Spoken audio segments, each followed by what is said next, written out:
पठाणी वेश, चिखलामध्ये तो सगळा चिकटलेला अंगाला असा सगळे, आणि तो पडून राहिलेला होता. दिवस उजाडायला लागल्यानंतर हे सगळे आपले जे सोल्जर्स आहेत ते त्याच्या भोवती गेले गन्स रोखून.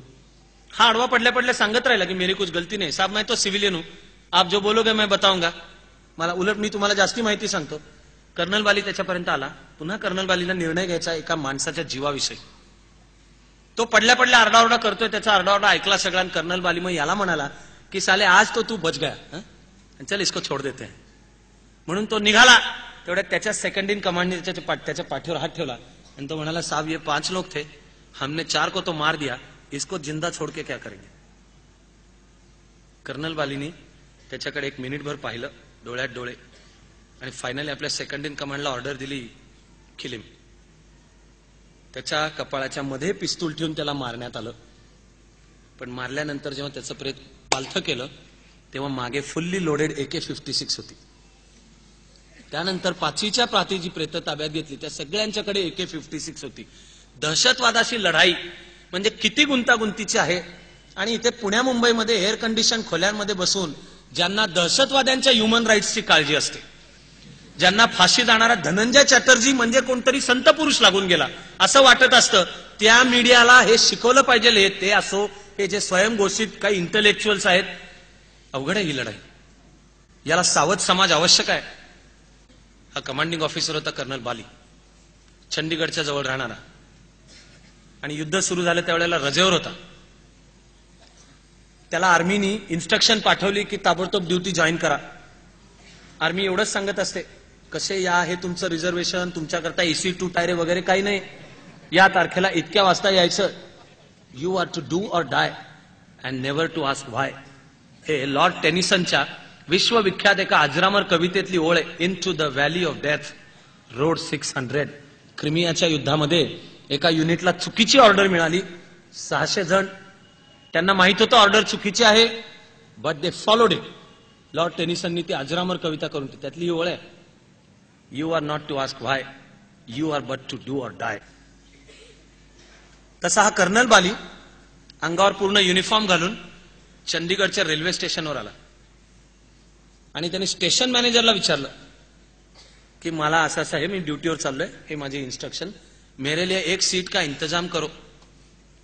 असं म्हणल्यावर तो स्टेशन मॅनेजर म्हणाला की साहब क्यों नहीं, हो सकता है 1 सीट का इंतजाम, लेकिन पहले हमारे चाय पानी का बंदोबस्त करो.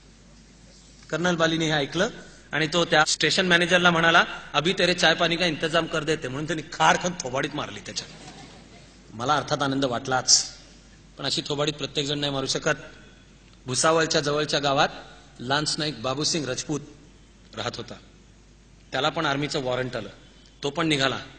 घरात फक्त वृद्ध आईवडील, त्यातले वडील आजारी, म्हणून त्याने आईवडिलांना टेम्पो ट्रॅक्समध्ये भरलं. त्याचा प्लॅन भुसावळ मधल्या हॉस्पिटलमध्ये आईवडिलांना रवाना करायचं आणि मग भुसावळमध्ये जी ट्रेन मिळेल पुढची ती घेऊन ड्युटी जॉईन करायला जायचं. भुसावळच्या बाहेर वर्दीतल्या 6 पोलिसांनी बाबूसिंग राजपूतला पकडलं आणि म्हणाले, ही ट्रॅक्स प्रवासी वाहतुकीची नाही, त्यामुळे तुला दंड पडणार. बाबूसिंग राजपूत सांगत राहिले, ठीक आहे ना, दंड तर दंड, जो दंड, पण हे माझं वॉरंट, मी ड्युटीवर चाललोय सीमेवर लढण्यासाठी म्हणून, ह्यांना नुसता दंड नको होता. 6 पोलीस त्याला म्हणाले, पैसे टाक.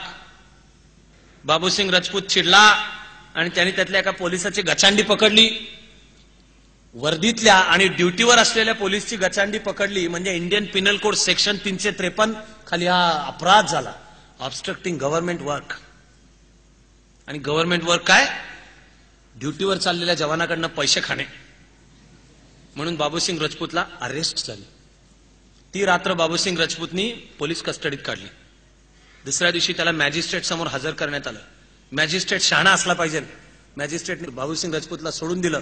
बाबूसिंग राजपूत घरी गेला आणि विष घेऊन त्याने आत्महत्या केली. पाकिस्तानच्या गोळ्यांचा जो बेदरकारपणे सामना करू शकत होता, ज्याचा पराभव पाकिस्तान करू शकत नाही, त्याचा पराभव आमच्याच देशातला भ्रष्टाचार करू शकतो. गाईसालला त्याच वर्षी एक ऍक्सिडेंट झाला. ऍक्सिडेंटमध्ये 550 जण मेली. 550तली 450हून जास्ती जण ईशान्य भारतामध्ये ड्युटीवर चाललेले भारतीय जवान होते. एकाच रुळांच्या वर समोरासमोरून आलेल्या 2 फास्ट ट्रेन्स आल्या आणि टक्कर झाली. कशा आल्या, दिल्लीकडून आसाममध्ये जाणारी जी ट्रेन अप ट्रॅकवरनं जायला पाहिजे होती ती डाऊन ट्रॅकवरनं आली. त्याच वेळेला डाऊन ट्रॅकवरनं दुसरी ट्रेन होती. ज्या स्पॉटला गाईसाला ऍक्सिडेंट झाला त्याच्या 3 स्टेशन्स अलीकडे 90 किलोमीटर अंतर ही चुकीची ट्रेन क्रॉस करत आली आहे. तिथे जो एक लाईन्समन होता ज्यांनी फक्त खटका ओढून ट्रॅक बदलायचा होता तो लाईन्समन दारू पिऊन पळून गेलेला होता. त्यामुळे ती ट्रेन अप ट्रॅकवरनच येत डाऊन ट्रॅकवरनच येत राहिली. 3 स्टेशनवर त्यांना ग्रीन सिग्नल मिळाला. तो मिळाल्याने झोपेत दिला का? दारू प्यालेला होता का तो? का ज्यांनी सिग्नल द्यायला पाहिजे तो पळून गेलेला? जा रे तू दाखव रे, कुठली तरी ट्रेन असते तुझा तू सिग्नल दाखव रे. कर्तव्य चुकवणारं राष्ट्र ज्याची ख्याती हजारो वर्षांच्या वैभवामध्ये जर असेल की ही माणसं दिलेला शब्द पाळणारी आहेत, आपलं काम करणारी आहेत. ऍक्सिडेंट 450 भारतीय जवान मेले. आता मी तुम्हाला सांगतो की कारगिलमध्ये भारतीय जवान किती मेले. ती संख्या 364. 1.5 महिना जी लढाई चालली त्या लढाईमध्ये मेले 364. एक दिवस ड्युटीवरनं लाईन्समन पळून गेला आणि तिघांनी चुकीचा सिग्नल दाखवला. अपघातामध्ये मेलेले भारतीय जवान आहेत 450. आपला जास्ती मोठा शत्रू पाकिस्तान नाहीये, चीन नाहीये. आज आम्ही आमचे जास्ती मोठे शत्रू होऊन बसलेलो आहोत आणि युद्धाच्या कहाण्या ऐकायच्या आणि पराक्रमाचे विचार करायचे. याचा अर्थ सगळ्यांनीच लष्करात गेलं पाहिजे असं नाही. आपण जगतो हा क्षण लढाईचा क्षण आहे. आम्ही चाणक्य मंडलमध्ये त्याचं एक सोपं उत्तर शोधलंय. सगळ्यांनी आर्मीत जायचंय काय? नाही जायचंय. पण सगळे करू शकतात असं काय आहे? तर आम्ही स्वतःला ओळखू शकतो. ते ओळखून कामाचं क्षेत्र निवडू शकतो.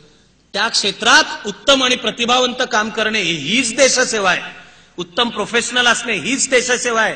देश कोणीतरी 2-4 कोणीतरी नेते निघतात म्हणून मोठा होत नाही. करोडोच्या संख्येने सामान्य माणसं सामाजिक एकात्मतेसहित एकत्र काम करतात तेव्हा नव्या सुवर्णयुगाची स्वप्न पडतात. नव्या सुवर्णयुगाची स्वप्न आम्हीही पाहतो. या कथा ऐकायच्या असल्या तर त्या सगळ्या आपणही पाहूयात आणि म्हणून ती नव्या सुवर्णयुगाची स्वप्न आठवत या ओळीची एकत्र आपली प्रार्थना आता सुरू करूयात.